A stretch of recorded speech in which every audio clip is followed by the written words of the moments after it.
I noticed today that poetry, especially Dutch poetry, was taking kind of a beating. And I am reading poetry in English, I assure you. But I would like to point out that while poetry sometimes gets a beating, storytelling seems to be kind of elevated and charming. These are just stories. But sometimes they're in iambic pentameter. That's my problem, not yours. So you will be able to hear them as stories. You just know that underneath they're doing this extraordinary, very busy iambic pentameter paddling that's giving you some other kind of sense of satisfaction. So this is a newish poem about the way that time works called Ming. And one thing that you need to know is that I mentioned someone named Josie in this poem, and Josie is my wife. Because I am gay and not TiVo gay like Greg Clayman, but actually really live gay. Josie, yeah. Josie comes up in a few of these poems, and I'll talk more about that later too. Ming is the name of this poem. When the former curator remembers the Ming, remembers knocking it over, he remarks, "The thing took fucking forever to fall," shaking his heavy head. Inside, the Ming's still taking its time, still falling. Look, he opened the magic door, invented a way of making more time. All of us always longing for longer, a few extra hot days in July, sunshine, more time with the kids. Not this endless loop, cringing eternity, fucking forever in the poor guy's vase-sized head. Scott asks if I'd be 20 again. Not for all the money in the world. But then I sort of take it back. Bargain. Would I for sure meet Josie? Could I bank the money I did not give back to the world? Just Jeter's share, net worth of the board of Goldman Sachs. Relive those years and then have the rest of my life with her and fewer jobs.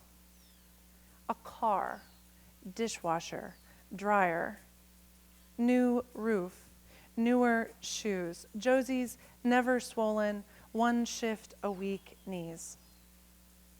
Go back to 20, to the instant the Ming first leans into thinner air. This vase makes it through Bruegel, the new world, microscopes, from bustles to Google to finally fall. But not finally anything. Always it slips from a half-hearted shelf, fresh from its crated straw, his fingertips always in reach. You gain a week, say. Week of replay, your fault in the space-time continuum. Week of stutter and halt, taken back in slivers of seconds, in panicked gasps. Sleep rent again. You gain a week. This is how it's spent. So like we know from... Dude, you need to hold that applause because I've got 7 poems I'm going to read in 20 minutes. You got to keep doing that. You're cutting into my time. I was told 20 minutes. There's a hook. So thank you very much. This is how I am a poet, and so I am thinking about time the way that we're all constantly thinking about time. This is the way that I am thinking about time. And one of the ways that I was thinking about time this summer is that you guys all see this Stanford Business School study about awe. So the Stanford Business School and some marketers from Michigan, Minnesota, Mississippi, they all blur together, but whatever.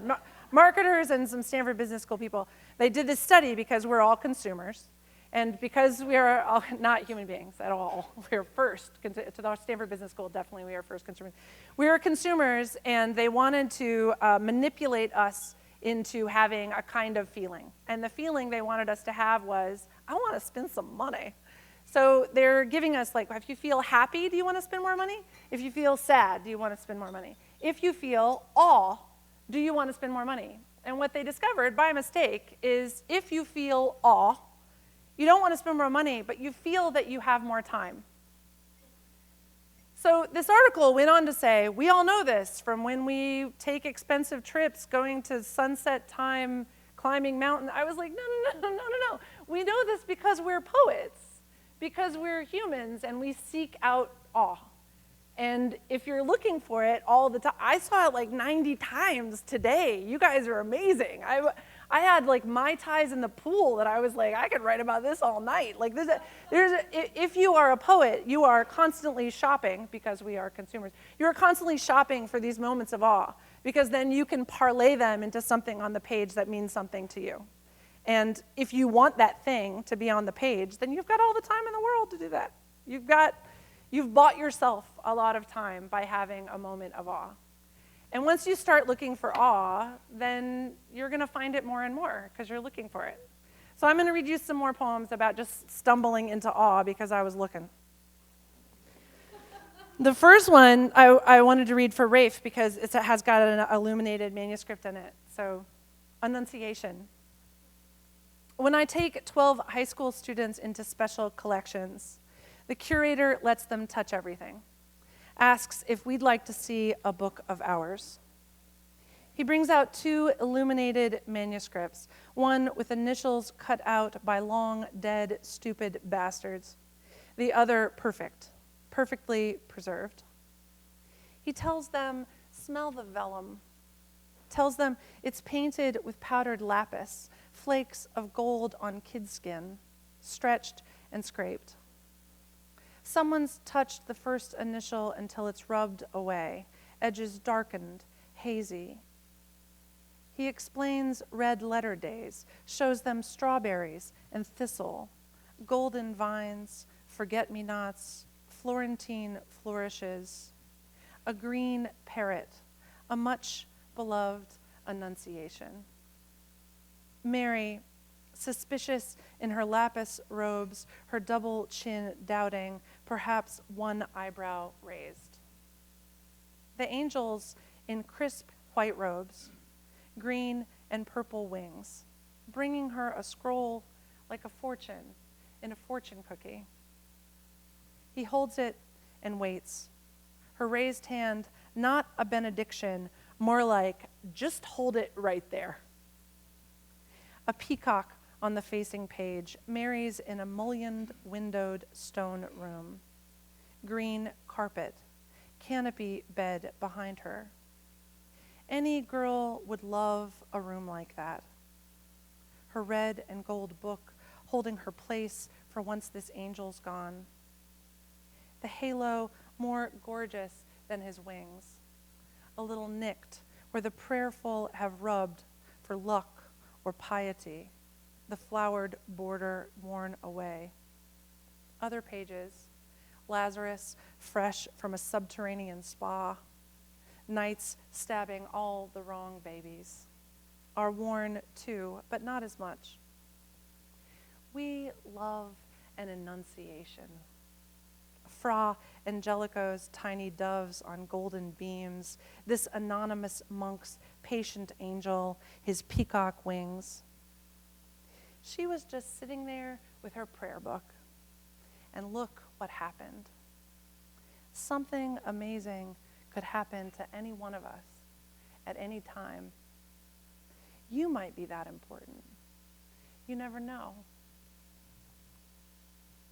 The next one is a completely different location, but still has this sense of awe. And when you start to pay attention, you can come up with these ways of acknowledging that you have paid attention and you have found a moment of awe. But you also get to meet somebody like Josie. And then you get to have afternoons like this with her in a bar. Breasts like martinis. For this one, I think you all know enough about breasts, but I'm guessing that you know enough about martinis. Like that when they are dirty, they have olive juice in them. And if they are perfect, they have equal parts sweet and dry vermouth. And if they are dry, they have more gin and less vermouth. And if they are wet, is this familiar to you guys? You're like, yeah, martinis, duh, okay. Breasts like martinis. The bartender at Caesar's tells jokes we've heard 100 times. A shoelace walks into a bar, for example. I whisper, Sarah Evers told me that joke in 6th grade. And Josie says, my brother Steve, 1982. A whore, a midget, a Chinaman. Nothing we haven't heard. Then a customer asks, why are breasts like martinis? And they both start laughing. They know this one. Everybody knows this one except us. They don't even bother with the punchline. The bartender just says, yeah, but I always said there should be a third one on the back for dancing. Dancing with the woman-shaped air behind the bar, his hand on the breast on her back. So we figure 3 is too many, 1's not enough. Okay, we can do better than that. I like my breasts like I like my martinis, we say. Small and bruised, or big and dry, perfect, overflowing, reeking of juniper, spilling all over the bar. When I have a migraine and she reaches for me, I say, Josie, my breasts are like my martinis. She nods, solemn. People should keep their goddamn hands off yours. How could we tell these jokes to the bartender? We can't. He'll never know. I say it after scrubbing the kitchen cabinets, and she gets it, dirty and wet. Walking in the wind, Josie says, my breasts are like martinis. And I hail a cab. No, she means shaking, ice cold. Don't clap, you guys. You're wasting. This is my time. I got 20 minutes. This clapping has just got to stop. There's just no more of that. All right, this one, this is another Josie poem, another poem about finding awe in your everyday life. If you have managed to find awe while you're looking for it, then you find the perfect person. Then you get extra awe. Then you get to meet people like who have a beautiful relationship, who they were talking about it. And I was like, oh, same timeline. Heat shield. We pulled up to a light on Tremont, just down from Anchovies, and both looked to the right, willed by the jangle, impossible racket shrill from the car next door. I laughed at the poor bastard, having been that guy before, and you nodded. The heat shield on his catalytic converter is loose. I never saw. Just imagine you on the sled, in and out, under 100 Hondas when you worked in the auto shop. You sliding out on your back, those arms at your sides, your grease-stained cap, wiping your tattooed hands on your hips in a gesture I love, even having washed your fingers' streaks from 12 years' worth of pants. Shaking your head, breaking bad news. You got problems, lady. Compressors, ratcheting wrenches, torque sticks, torch. And when we first met, I imagined, wanted just this kind of thing.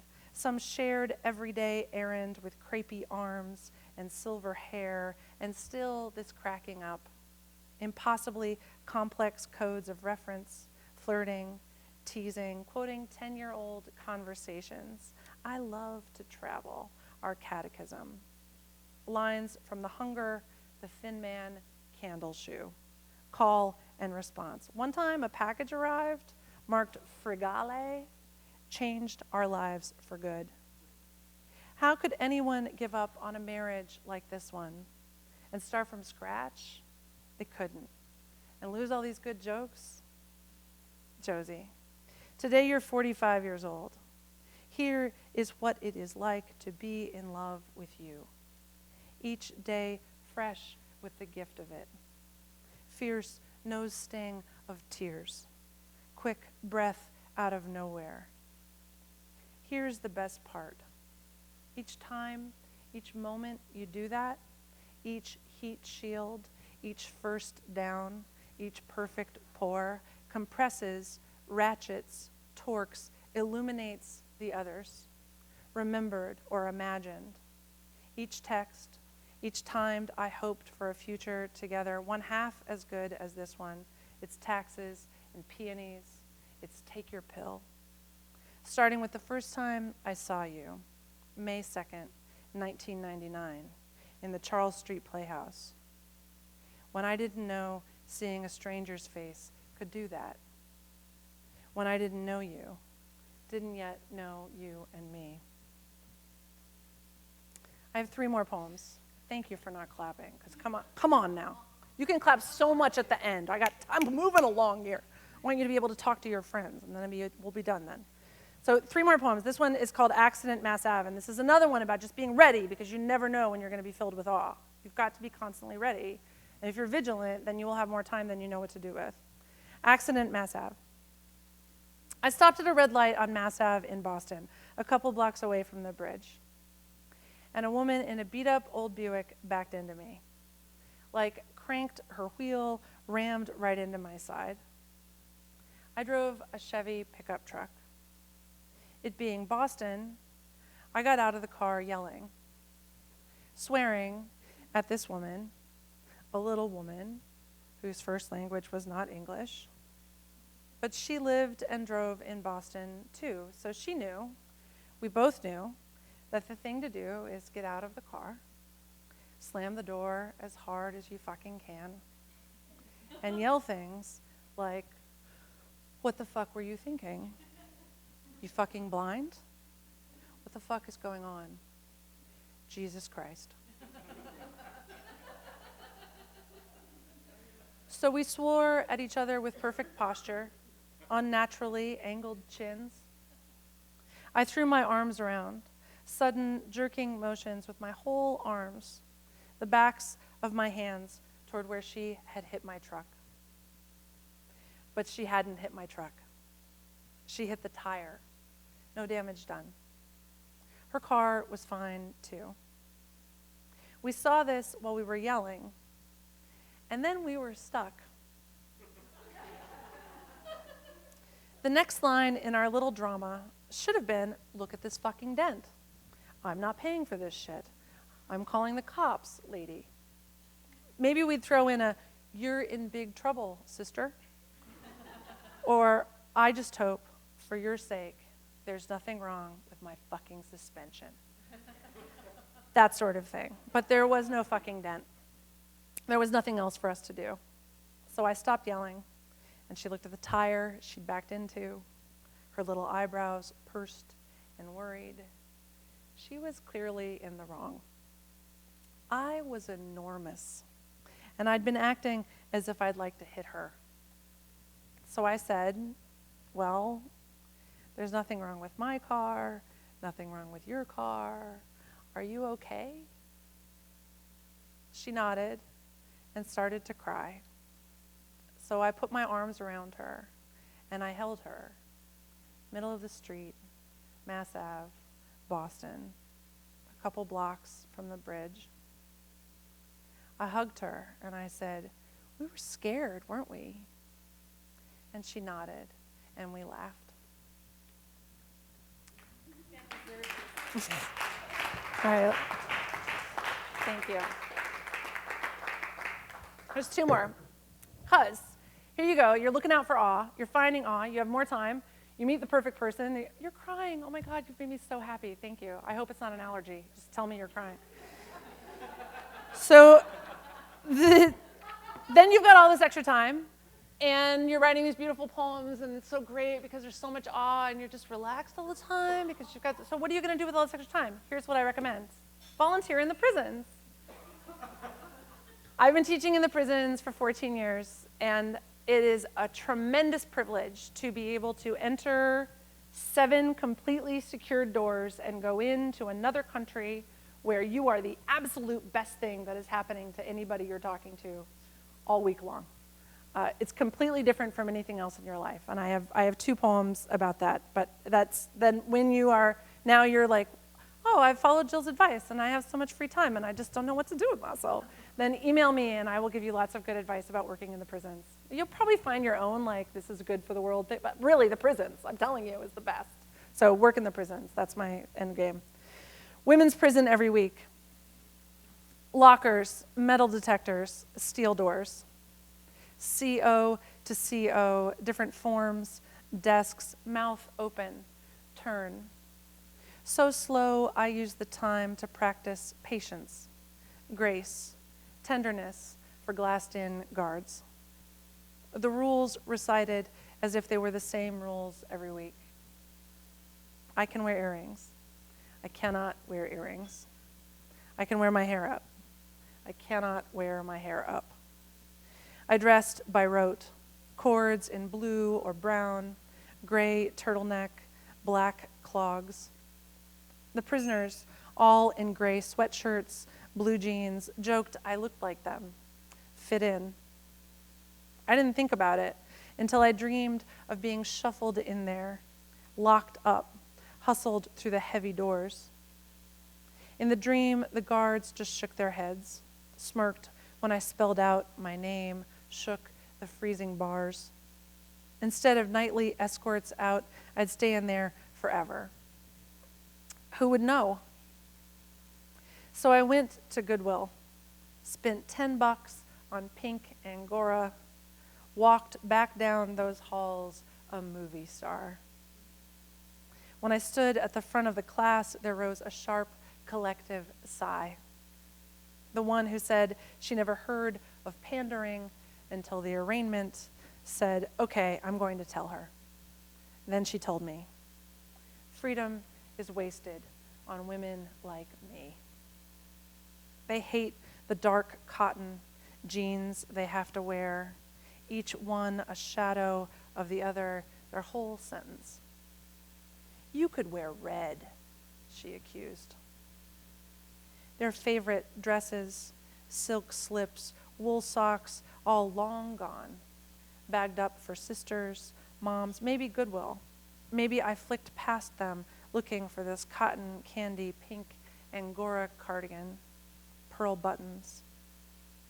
They can't stop staring, so I take it off and pass it around. Let each woman hold it in her arms, appraise the wool between her fingers. A familiar gesture, second nature, from another world. I'm going to read you one more poem. Thank you for your attention. I know it's a lot more fun to talk to each other than to listen to somebody who's doing the reading of the thing. This is your chance. English composition at South Middlesex Correctional Center. Julie reads out loud, and I praise her super thesis. Then show how her paragraphs veer away from it. Just summarize.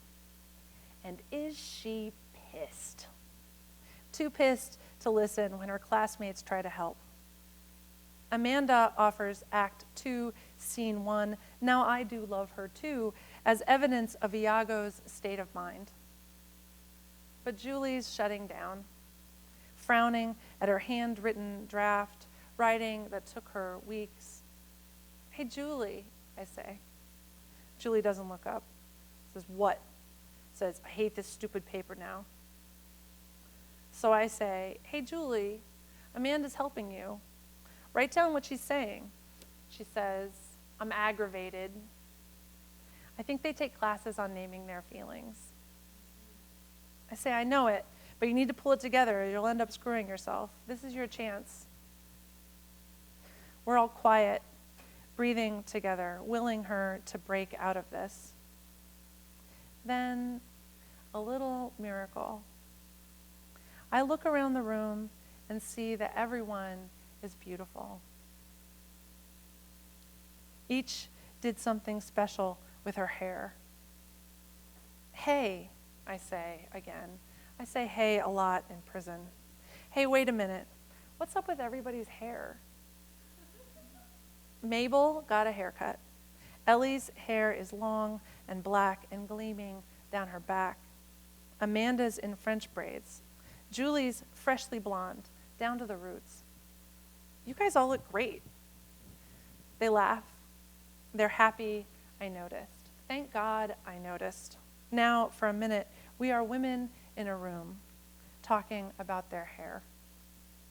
Julie says Amanda did her highlights and Sandy blew it out. Good job, guys. She looks great. And then I say, Julie, look at you, all pissed off over your paper when you're so lucky. Look at all these good friends you have. Helping with your paper? Doing your hair? She nods. She looks me in the eye. Back with us. Back on track. I know, she says. I need to work on my gratitude. Thank you so much. I'm having a great time.